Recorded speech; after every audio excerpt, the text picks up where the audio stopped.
وہ کر لیتی ہے تو وہ اس کی عارضی رہائشی شمار ہوگی، وہ وہاں پہ بھی فیملی کیس فائل کر سکتی ہے۔ تو وہ جب دعویٰ دائر کرے گی، خلا کے لیے اپلائی کرے گی، تو اس میں وجوہات عدالت کو بتائے گی کہ میری شادی کب ہوئی تھی، اس کے بعد کتنا عرصہ میں آباد رہی،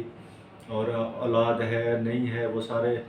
ڈسکلوز کرے گی معاملات، اور پھر وجوہات بتائے گی کہ طلاق کی یا خلا لینے کی اس کو نوبت کیوں آئی۔ وہ کافی سارے معاملات ہوتے ہیں ناظرین، اور عورتیں بتاتی ہیں کہ مار پیٹ، خرچہ خوراک نہ دینا، غیر عورتوں سے تعلقات رکھ لینا، یا مطلب عورت کو جو ہے اپنی بیوی کو ٹارچر کرنا، اور اس کو کہنا کہ جی بعض دفعہ تو ہم نے دیکھا ہے کہ دوسری شادی کے لیے مجبور کرتے ہیں کہ جی ہمیں اجازت دی جائے دوسری شادی کی، ورنہ میں آپ کو طلاق دوں گا۔ تو عورت جو ہے بڑی پریشانی کے عالم میں ہوتی ہے، تو اس کو سمجھ نہیں آ رہا ہوتا وہ کیا کرے۔ تو بعض اوقات اس کو بیماری کی حالت میں والدین کے گھر میں بھیج دینا، پھر کئی دن پتہ نہ کرنا، تو وہ اس طرح یوں معاملات بگڑتے ہیں۔ تو فیملی کورٹ میں جب کیس فائل ہوتا ہے تو اس میں وجوہات لکھتے ہیں، بتانی ہوتی ہیں کہ ان وجوہات کی وجہ سے مجھے جو ہے اپنے شوہر سے علیحدگی چاہیے، تو کسی صورت میں بھی وہ آباد نہیں ہونا چاہتی، تو پھر کورٹ میں اس کی ساری پروسیڈنگ ہوتی ہیں۔ لیکن میں ایک بات اور یہاں پہ بتاتا چلوں کہ عورت کو خلا لینے کے لیے اگر وہ ساری وجوہات نہ بھی بتائے عدالت کو کہ مجھے خلا اس وجہ سے چاہیے، اس بنیاد پہ چاہیے، صرف اتنا ہی کہہ دے کہ مجھے اپنے شوہر سے نفرت ہو چکی ہے، میں اس کو پسند نہیں کرتی اور اس کے ساتھ نہیں رہنا چاہتی، تو تب بھی وہ خلا حاصل کرنے کی عدالت کے ذریعے ڈگری حاصل کرنے کی حقدار ہوتی ہے۔ تو پہلے بھی میں نے جیسے بتایا کہ عورت کو کوئی قید نہیں ہے کہ وہ اسپیسیفک ایک ہی جگہ پہ کیس دائر کرے گی جہاں پہ اس کے والدین رہتے ہیں یا جہاں پہ اس کا شوہر رہتا ہے، اس علاقے میں وہ کہیں پہ بھی اپنا دعویٰ دائر کر سکتی ہے۔ اور ناظرین کے بعض اوقات ایسا ہوتا ہے کہ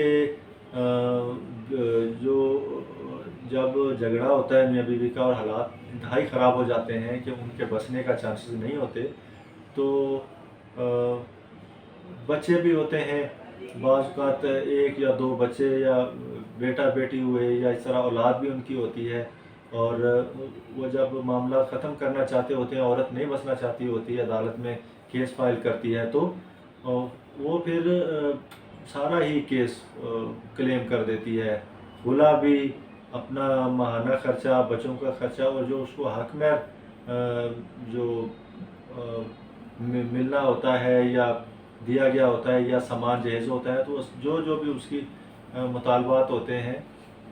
جس کی وہ حقدار ہوتی ہے، تو وہ سارا ہی کلیم کر دیتی ہے۔ جب خلا کے ساتھ دیگر اس کا کلیم بھی ہوگا، سامان جہیز، خرچہ اور وغیرہ، تو اس صورت میں جب اس کے شوہر کو نوٹس کرے گی عدالت، وہ حاضر آئے گا جب، تو وہ جب اس کے جو دعویٰ اس نے دائر کیا ہوگا بیوی نے، عورت نے، خلا اور دیگر جو کلیم ہے اس کا، تو اس کو کورٹ کہے گی حاضر ہونے کے بعد کہ آپ اس کا جواب دعویٰ داخل کریں۔ جواب دعویٰ داخل ہونے کے بعد پھر ایک جو پیشی لگے گی، ڈیٹ جو ان کو ہیئرنگ کی ملے گی، وہ مصالحت کی ملے گی، یعنی کہ راضی نامے کی، کہ عدالت موقع دیتی ہے کہ میاں بیوی کا شاید آپس میں نباہ ہو جائے، کیونکہ کورٹ عدالت جو ہے وہ بھی ایک کوشش کرتی ہے کہ موقع دیا جائے کہ ان کی شاید صلح یا راضی نامہ ہو جائے۔ تو اس صورت میں جب مصالحت ہوتی ہے تو میاں بیوی کو ٹائم دیا جاتا ہے کہ وہ آپس میں بات چیت کریں، اپنے معاملات ڈسکس کریں، اگر ان کی کچھ صورتحال نکل سکتی ہے تو عدالت جو ہے کچھ ٹائم دیتی ہے۔ لیکن بعض اوقات مصالحت راضی نامہ نہیں ہوتا، تو اس صورت میں پھر جو خلا کی حد تک جو کیس ہوتا ہے، وہ فیملی کورٹ جو ہے وہ ڈگری کر دیتی ہے عورت کے حق میں، اور باقی جو کلیم ہوتا ہے، سامان جہیز، خرچہ نہ، نفقہ اور دیگر جو حق مہر ہو، یا ایون کوئی بھی اس میں شرائط نکاح نامے میں شامل ہوں، تو اس کی حد تک پھر عدالت جو ہے وہ ایویڈنس جو ہے وہ کال کر لیتی ہے، شہادت طلب کر لیتی ہے کہ باقی جو کلیم ہے اس پہ پھر گواہان آئیں گے، پروسیڈنگ ہوں گی، اور اس کی روشنی میں، ڈاکومنٹری ایویڈنس کی روشنی میں باقی جو ہے کیس کا فیصلہ کیا جائے گا۔ تو یہ ناظرین میں نے خلا کے بارے میں بتایا، تو پھر مجھے کافی ساری کالز اور سوال پوچھے گئے مجھ سے، دوستوں نے، ویورز نے، جو دیکھتے ہیں، پسند کرتے ہیں اور مجھے عزت بخشتے ہیں. انہوں نے پوچھا کہ جو شوہر طلاق دیتا ہے، شوہر جو طلاق دیتا ہے اپنی بیوی کو، جب نکاح ہو رہا ہوتا ہے، نکاح نامہ فل کر رہے ہوتے ہیں، تو وہاں پہ جو شرائط ہوتی ہیں اس میں یہ شرائط لکھی ہوتی ہیں کہ اگر شوہر اپنی بیوی کو بلا وجہ طلاق دے گا یا دوسری شادی کرے گا تو وہ 10 لاکھ روپے یا 5 لاکھ روپے یا کوئی بھی شرط ایسی لکھ دی جاتی ہے کہ وہ بطور ہرجانہ اپنی بیوی کو ادا کرے گا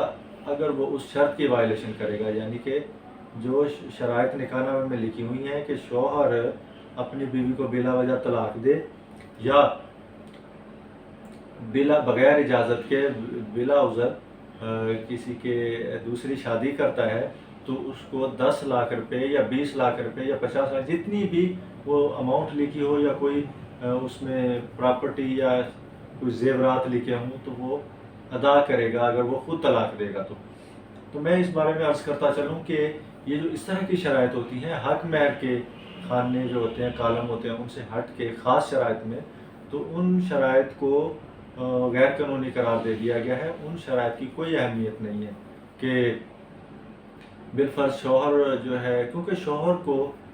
حق حاصل ہوتا ہے طلاق دینے کا. اگر وہ طلاق اپنی بیوی کو دے رہا ہے کسی وجہ سے، وہ اس کو بھی مسائل ہیں، وہ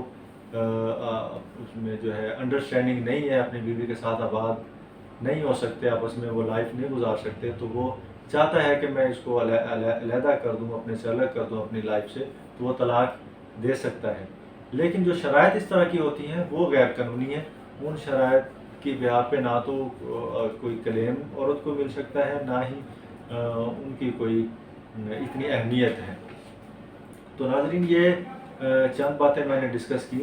آپ دوستوں سے. امید کرتا ہوں کہ میری ویڈیو آپ سب دوستوں کو پسند آئے گی. تو ناظرین ایک بات اور بتاتا چلوں کہ میں نے یوٹیوب کے علاوہ اپنا فیس بک پیج بھی بنایا ہے اسی لیگل ان کے نام سے. تو آپ سب دوستوں سے خصوصی طور پہ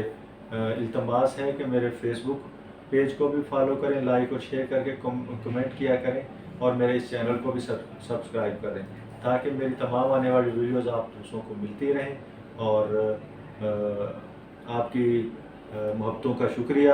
اور آپ سے اجازت چاہوں گا. اللہ حافظ.